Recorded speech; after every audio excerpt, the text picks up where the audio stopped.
Welcome to Politics Chat, in which I try to answer your questions about modern politics.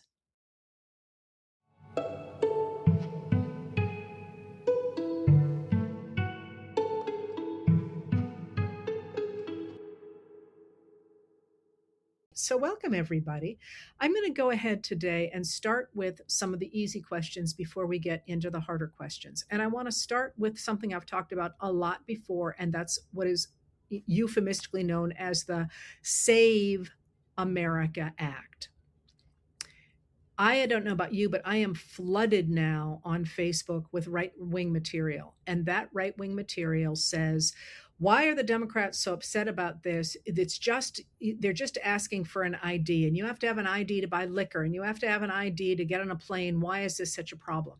That's completely a misrepresentation of what the SAVE Act does. In fact, you do have to have ID to vote in order to register to vote and in order certainly to get a mail in ballot and then to have that vote counted. All of those things are checked against identification, but it is identification by state. So different states have different requirements. Now, just to give you a little bit of history here, back in the 1980s, I think it was, the Democrats did, in fact, call for a national ID, the way many countries have national IDs. And the Republicans shot that down with the idea that that was much too invasive an action for the federal government to do. So the United States does not have a federal ID. What the SAVE Act does is it requires, and mind you, right now it's just a measure. There's a measure that's passed the House of Representatives, and Donald Trump wants a much stronger measure to pass the Senate. I'll tell you a little bit more about that in a second. But what Trump wants is that not to register to vote, you don't simply need to have identification proving who you are, but you need to have either your birth certificate and it needs to match your name now. So there go transgender Americans and there go any women who change their names during marriage. Or anybody else who changed their name as an older person. You either have to have a birth certificate or you have to have a passport. And now Trump even wants to say, in order to vote, you have to have those things. Now, what's funny about this, I was saying the other day, is I actually can put my hands on both my passport and my birth certificate. But I'll tell you, it was not easy to get to a place in my life where I could do those things. Because if you don't have your passport in hand, as I did not, you have to order it from there's a number of places you can order it from, but it takes a long time and it's expensive. And similarly, a passport takes a long time and is expensive.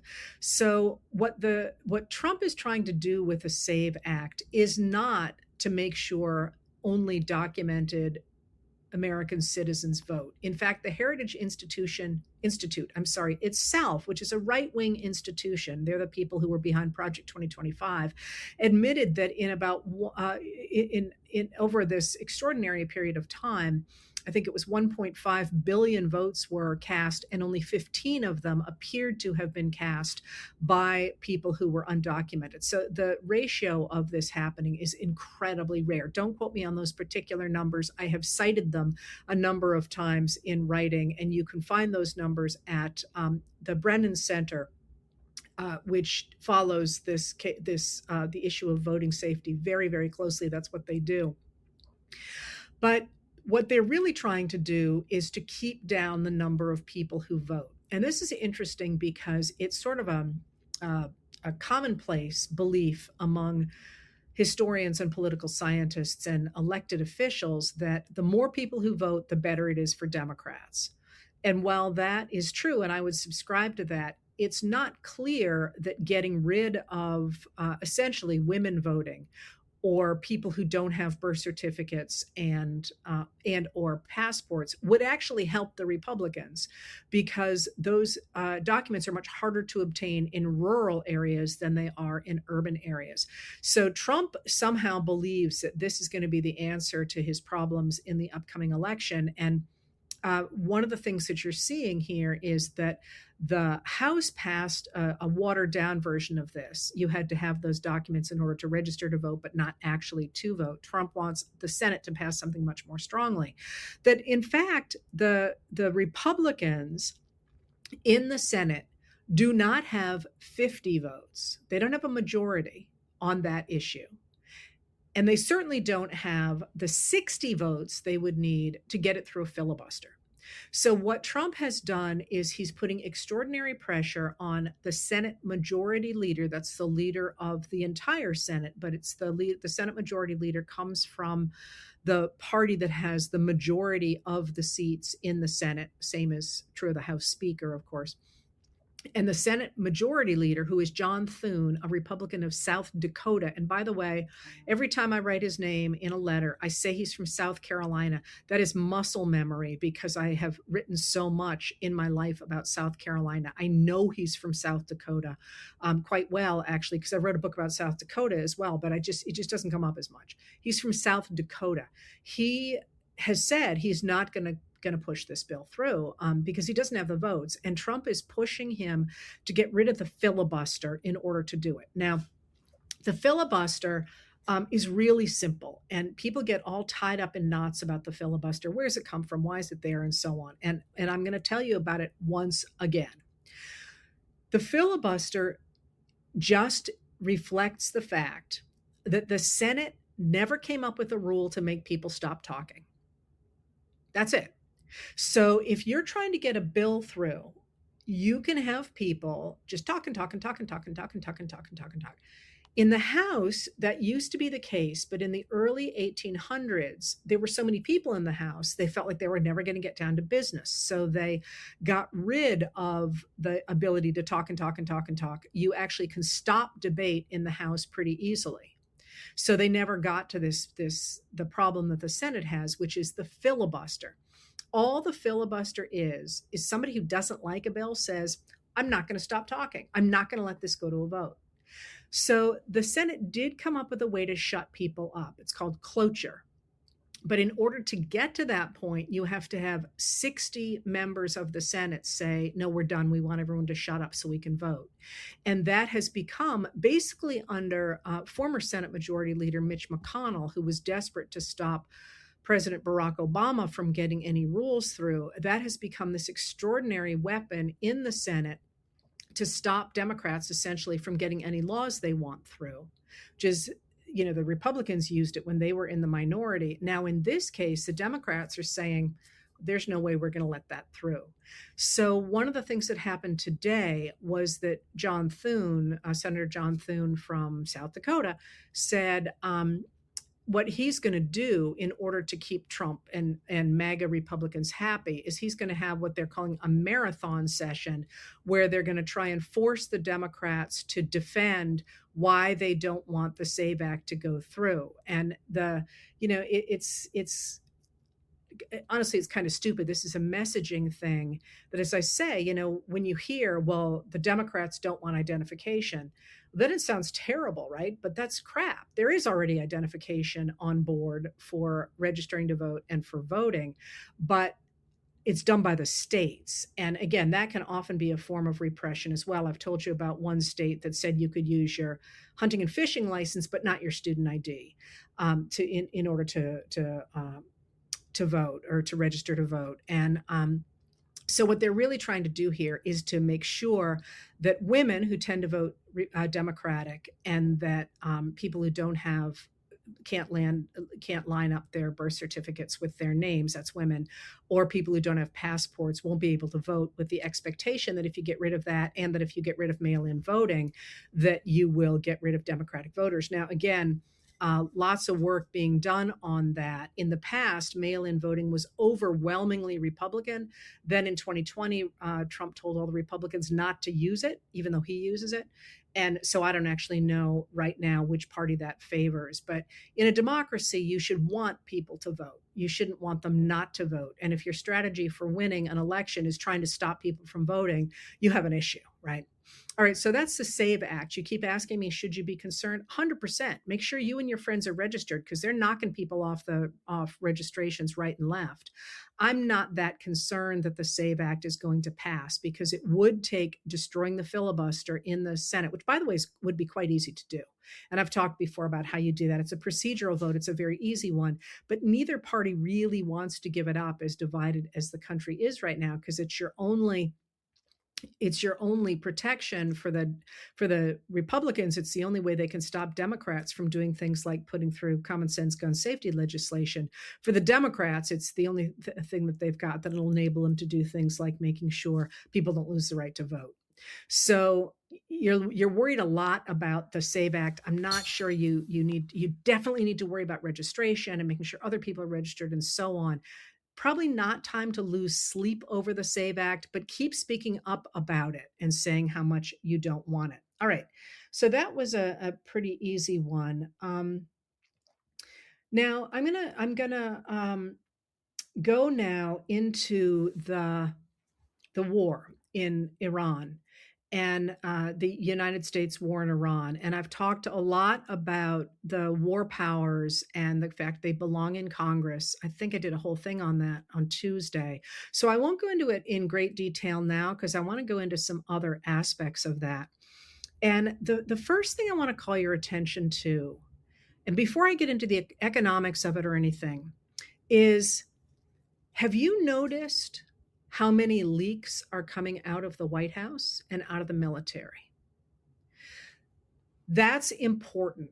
So yesterday, I think I've lost track of days, the Pentagon had officially said that there were, I think it was 14, I don't remember how many now, American service people who had been injured in the attack on Kuwait and another attack as well. And there was a leak to a reporter saying, no, the number's actually closer to 150. That's a big deal. That was a military person going to a reporter and saying they're lying to you.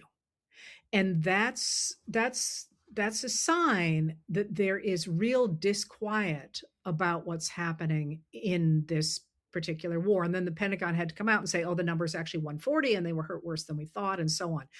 But that leak was significant.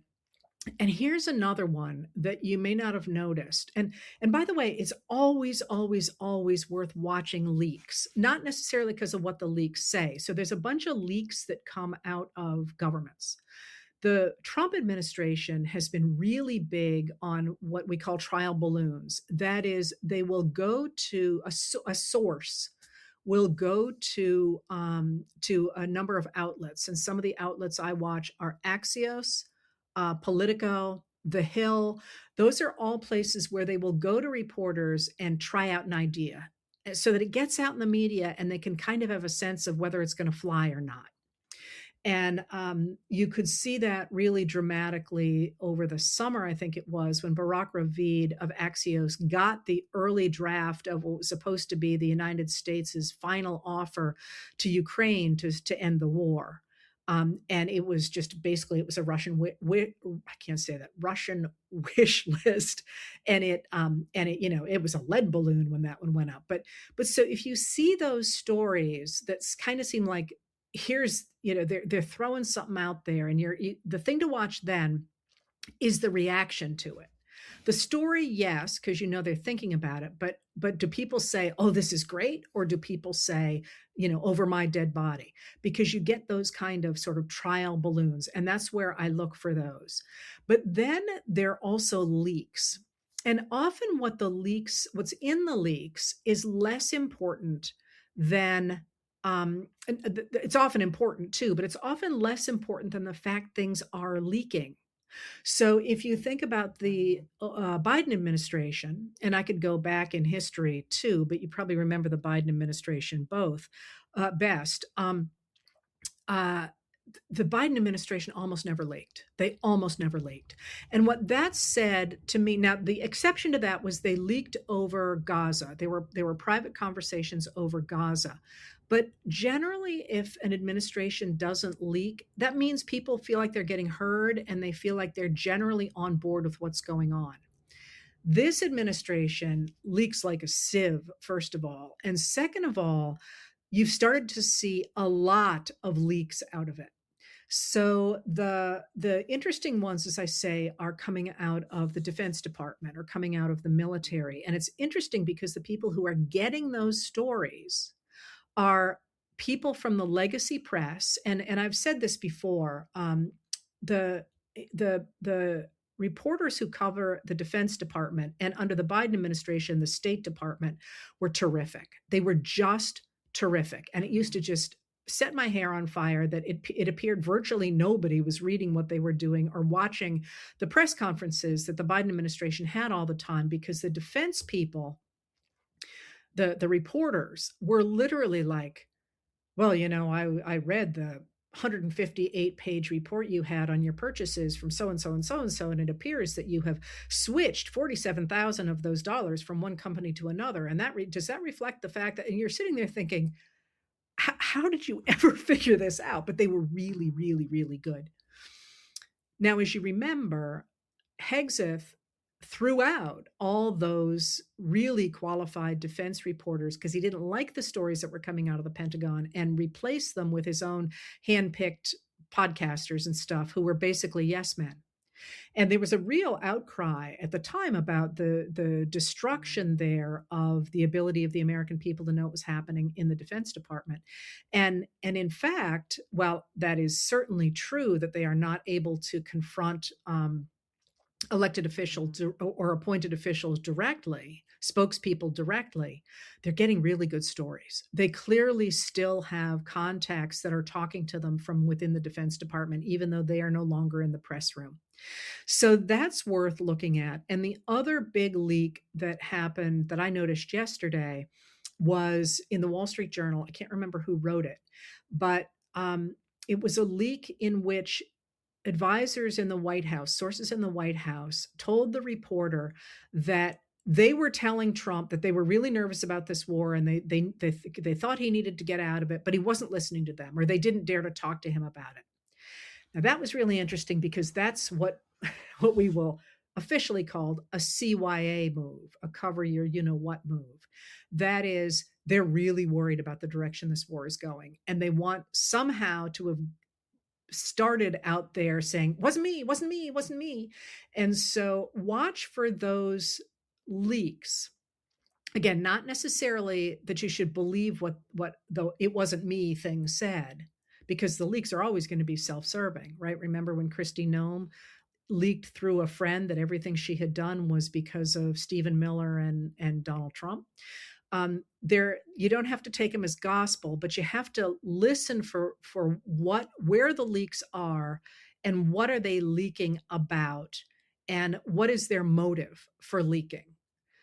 Sometimes you will have people sort of puffing themselves up, or saying, I'm the only one who's the adult in this room, but if they're saying, we're giving him advice and he's not listening, that says that the people inside, at least some of them, are concerned about what's happening. All right. So that being said, you had a lot of questions about that. I'm sorry. Here's another easy question. Let me throw in here that I had forgotten about. Cabinet members, including, I believe, Attorney General Pam Bondi, have been moving to military bases. And why is that happening? And you're concerned about it. Well, Kristi Noem did the same thing. May I just point out that this is very nice public housing? That's how I'm reading it. We have had members of our society in extraordinarily vulnerable positions outside of military bases throughout our entire history. This business of moving on to the military bases is brand new under Trump 2.0. And I think it's just cheap housing, frankly, cheap, beautiful housing. And I'd love to know, by the way, remember Kristi Noem threw the commandant of the Coast Guard out and gave the woman 3 hours to move her stuff out, and Kristi Noem moved in?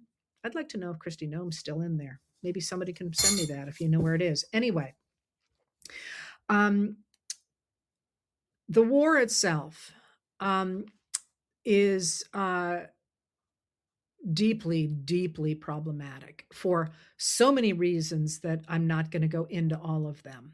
Although don't think for a minute that bombing of the girls' school was not a big deal, because it was a very big deal. That is one of the largest losses of civilian life in a single strike in by the U.S. in decades, right? And it appears that they were using outdated information.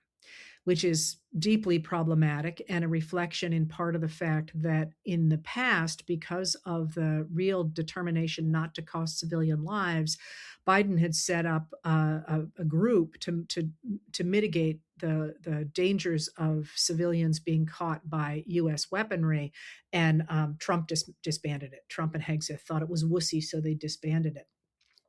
But the real issue here, and I'm not going to go into all the other pieces of it because I don't have a ton of time, but the fact I'm not going into them does not mean they are not important. It appears that Trump thought he was going to do one and done. He was going to go in there, drop a lot of bombs, grab, kill the Ayatollah that he didn't felt he couldn't live with, who was in his late 80s, by the way, and was probably not long for this world. And he would be replaced by more moderate leaders. And this was going to make him look great. It was going to be this wonderful moment, and he was going to walk out and be able to say, I did it. I was the only president who dared to take on Iran. Well, of course, as we know, that's not how it happened for a couple of reasons. First of all, it was not just US, it was US and Israel going into Iran. They had different goals going in, and the Israelis bombed more deeply into the personnel of the leadership than the Americans appeared to have expected. And the Americans, of course, went after infrastructure, military infrastructure. But what happened was that rather than sort of being a one and done like Venezuela was, where Trump installed a leader that he thought would be more amenable to dealing with him, we are now in, I forget what day it is, day 12, right? Because it started on February 28th. Today's March 12th, so day 12 or day 13. And what happened, it appears, is this. Remember, Trump and his people struck Iran in June in a 12-day war that did a ton of damage in Iran, including hit the nuclear facilities there, setting them significantly back. Didn't destroy them, but it set them significantly back. You don't drop a bunker buster bomb and have people just dust off their labs and go back to work the next day. But on the heels of that, it appears, and I want to be clear here, that all I'm telling you is what I read in publicly available newspapers and magazines and blogs and so on. I am not an expert in the Middle East. I am not an expert in Iran. And crucially, that's not just, let's be really clear. When I say that, and people get frustrated because I won't talk about other people's governments. And the reason for that is that when you train to do what I do, it's not just a question of learning the language or learning the events in a country. You really have to study the culture and understand the culture. And even if I spoke those languages, and even if I, had an encyclopedia next to me saying on this date this happened, those wouldn't be living, breathing understanding of the culture. And that's deeply, deeply problematic. Think about it just in our country. If you go to a religious service, that, maybe the only thing is different between you and your friend is this religious service, you don't know what the different pieces of it mean, even though like you kind of know it, you kind of share it, or you kind of, have read the same holy books or whatever. Imagine that times 4 million, right? Because that's the way cultures are. So I'm going to tell you what it appears happened from American literature, from the American side. It appears that after the June hit, the Iranian leaders decided that they were going to make it extraordinarily painful for the United States and its allies if Trump ever pulled something like that again.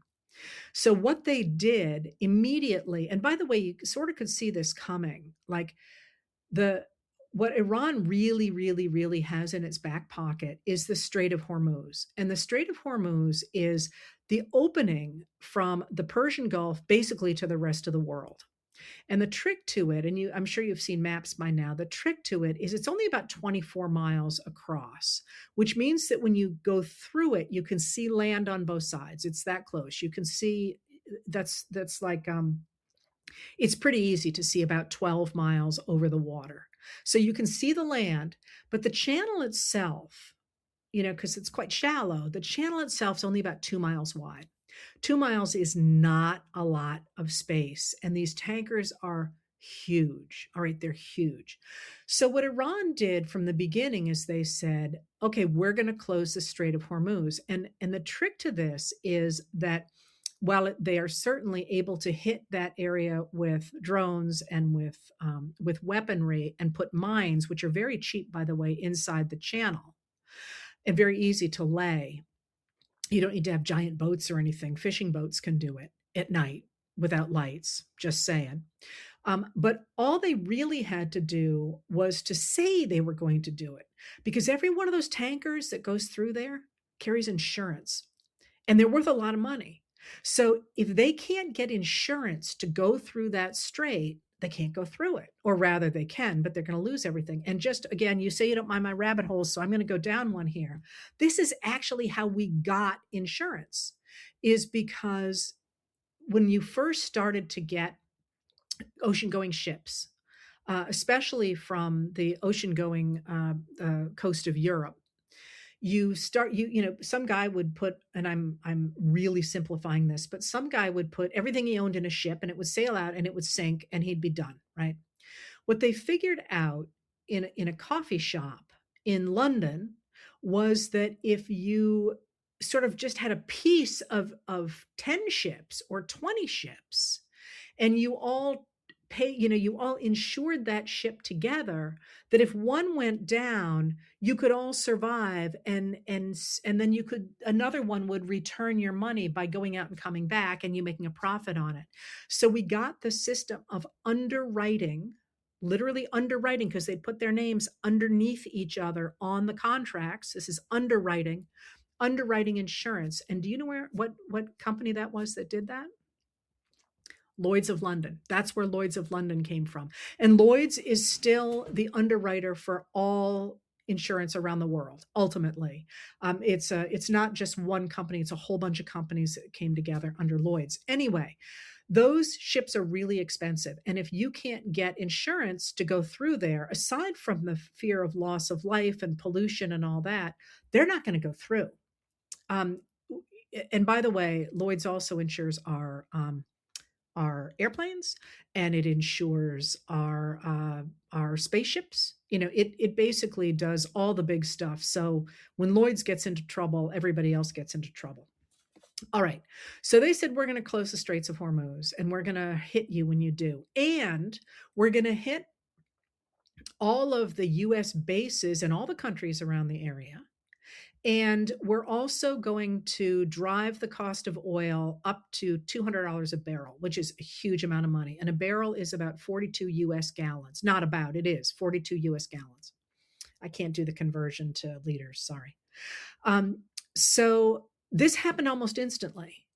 And it appears again that Trump and his people were simply unprepared for this at all, which, as I say, anybody who looks at a map knows the Strait of Hormuz is like the pinch point around the entire globe. Now the issue is manyfold. So a number of countries in the area are now mad at Iran because Iran's been hitting them, and Iran said, okay, we're not going to keep hitting those facilities any longer so long as you don't fire at us. But they have been hitting oil storage facilities in Oman and Bahrain, for example, because they're hoping to drive the price of oil up. At the same time, Israel is now hitting places in Lebanon that it says are affiliated with Hezbollah. And Hezbollah is an Iranian-backed militia. And that's really destabilizing Lebanon, which has not had a ton of press in the US, and it ought to have, because last I checked, there were at least 800,000 people in Lebanon who were refugees from this bombing. So this is what this issue is widening. And at this point, Trump has apparently sent Steve Witkoff, his Middle East envoy, twice to ask the Iranians to discuss a ceasefire. And they're like, no, we're good. We're pretty good right here. I paraphrase, by the way. I don't know what we're good sounds like over there, but they're saying, no, we're going to make this hurt you so badly that you will never, ever, ever do this again. So last night, after the the Iranians hit two oil tankers that were carrying Iraqi oil, even though they were under different flags. Tankers carry different kinds of flags. That's a different story. And a very interesting one, by the way. Um, the price, there are two major prices of global oil, and one is Brent crude, and Brent crude went over 100,000. I'm sorry, went over $100 a barrel, which is a marker that everybody looks for as in we're in trouble here. So why are we in trouble? Because the Strait of Hormuz takes uh, the tankers that go through there, and by the way, these tankers are huge. I mean, they're huge. They're like floating islands. These tankers that go through the Strait of Hormuz carry about 20% of the world's oil, which is a lot of our oil. And that oil is, I mean, obviously the globe is working to get off of fossil fuels, but it isn't yet. So airplanes, so trucks, so any kind of transportation you can think of depends on that. But so do plastics, and so do anything you can think of that is related to oil. And I'm not done yet. Lots of little widgets that are made by plastic, and also, and this is the other big kicker here, the ingredients for fertilizer. The components that go into fertilizer are isolated from petroleum products, and those too. About half the ships that go through the Strait of Hormuz carry oil. About half carry other things, including fertilizer. Look at what month it is. It's March. People are planting. They don't have fertilizer for their fields. Crop yields are going to go down, and when crop yields go down, there's less food being produced. So what we are seeing right now is this moment where, in many ways, it looks like what's happening in the Middle East is escalating. It's called the escalation trap. But also, Trump is sitting here, or at least hoping he's recognizing that he's kicked a hornet's nest, and the oil can't simply, it's not like flipping a switch. You shut the systems down, and it takes a while to get them back up and running, and the systems are having to shut down because all the storage is full. So they're starting to, they're not pumping any longer. You shut those things down, it takes a while to get them back up. So the numbers that I'm seeing already are in the weeks if it ends now. But it could be longer than that. And as that happens, of course, gasoline is going to get more expensive. But crucially, also, so is diesel. And most of our trucks run on diesel. So, and then we got the fertilizer issue. In addition to everything else going on, the story here is that Iran is saying, we're somewhat isolated from the world because you've had sanctions on us for so long. So we're going to go ahead and make this oh so painful for you all. Now, that brings you back, of course, to Trump, who started this whole thing and was boasting that he was the only one who dared to go in after the Ayatollah, when all these other US presidents hadn't done it, and he was going to be the one who dared to do it. And of course, now he knows why nobody else would do it. But he is now in real trouble because he has started this at a time when he was already unpopular. This war is unpopular. And he, as the pressure increases, he is more and more and more and more erratic. And this is, of course, not a good thing when you have a war going on that is creating such global pain already, when the person who is supposed to be in charge of it is not operating at capacity. So you've asked, why isn't his cabinet restraining him? And I think the answer to that is manyfold. One is that some of them are true believers. But I think more likely it's that they are all people who felt they couldn't know that they couldn't be in those positions they're in without his support. And that this is what autocrats do, is they put sycophants around them, people who couldn't possibly manage their positions under a real meritocracy. And the problem for them is that once they're kicked out of that position, they're in real trouble. They're exposed politically, economically, possibly legally, and they're clinging for dear life to the presidency because if he goes down, they all go with him. So this is obviously a huge problem. I will say the fact that there are leaks coming out, I think the reason I started with that is because I don't think you can look at this and say that this is some crazy success, even though Trump keeps coming out and saying we're in such fabulous shape. The answer is we're simply not in fabulous shape. But going forward, I know it's easy to get really discouraged. I know for I've been waking up mornings and being like, I have spent my whole life warning about this. What would happen if we went down this path, and now here we are. But the answer is that we are not helpless. In fact, Trump is very weak right now. I know he's trying to look like he's strong, but now is absolutely the time to get involved. And by get involved, let me be really clear here. You can't do it all. So pick your lane. I did a interview today with Josh Cohen from Michigan about education, and something I care so deeply about, and I've really had to let people like him carry the ball on it because I just don't have the time for it.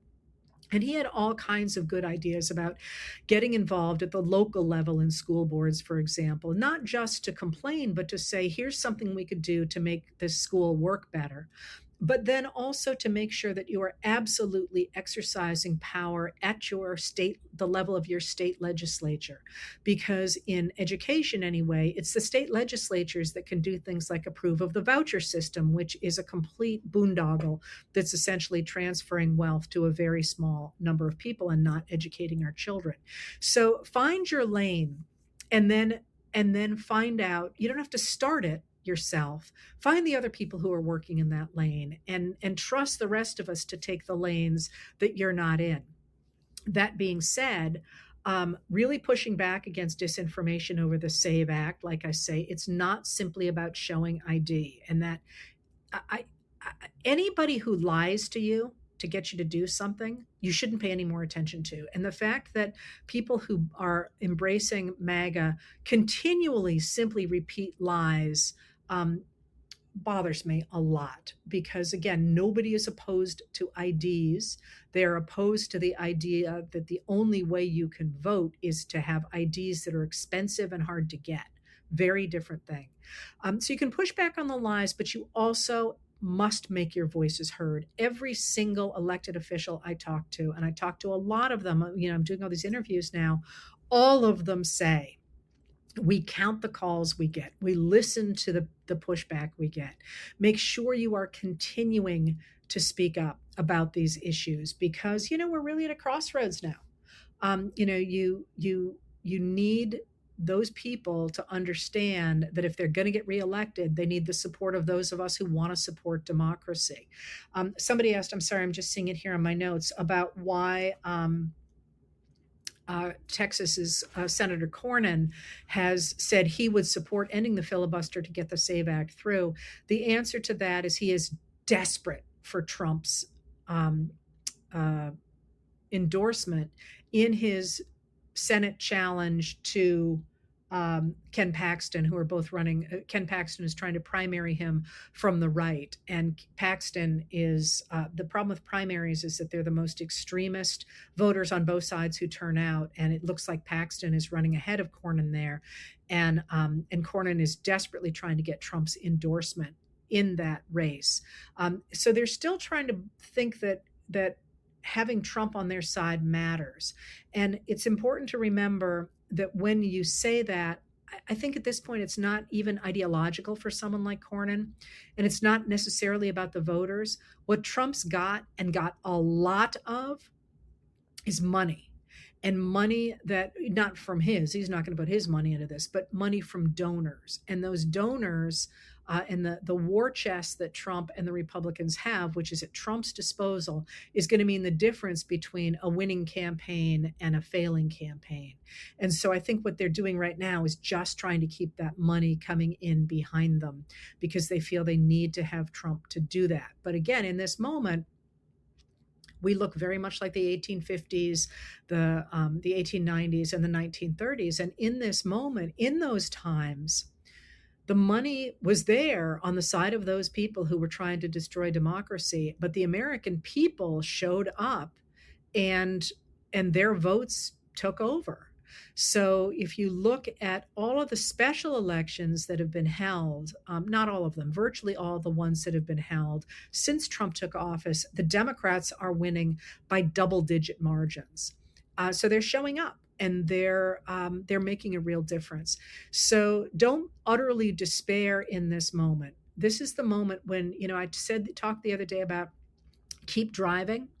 It's really tempting to take your hands off the wheel right now and just put your head in your hands and say, I got to take a break from this. I got to be done.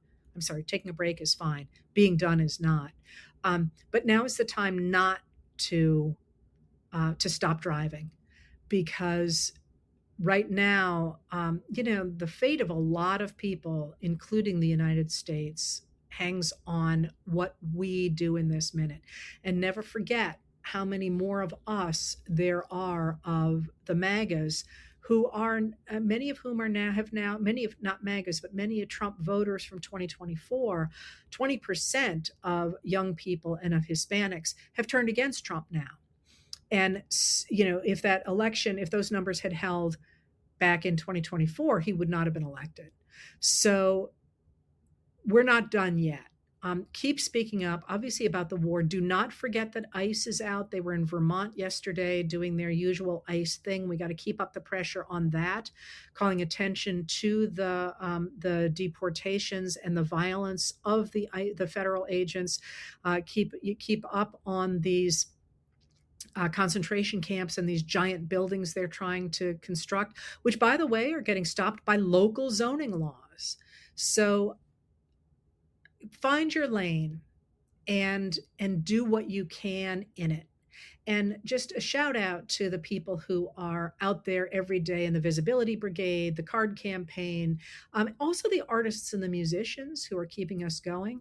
And remember that there are marches coming up, a number of marches, but especially on March 28th, the newest No Kings rally. Lots of people are going to be turning out for that. Find your way to make your voice heard in whatever way you can. And that's how you change not just the country, but the world.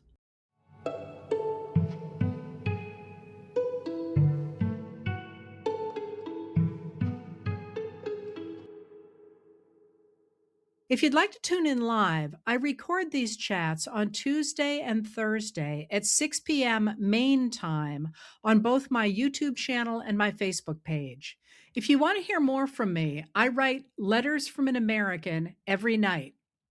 It's available on Substack and on Facebook, and the audio version of the nightly letter is available the following day wherever you get your podcasts. And finally, on Saturday mornings, I talk with Dr. Joanne Freeman, the historian of the early republic, professor, and dear friend about history and politics. We call our talks What the Heck Just Happened, and you can find them on YouTube.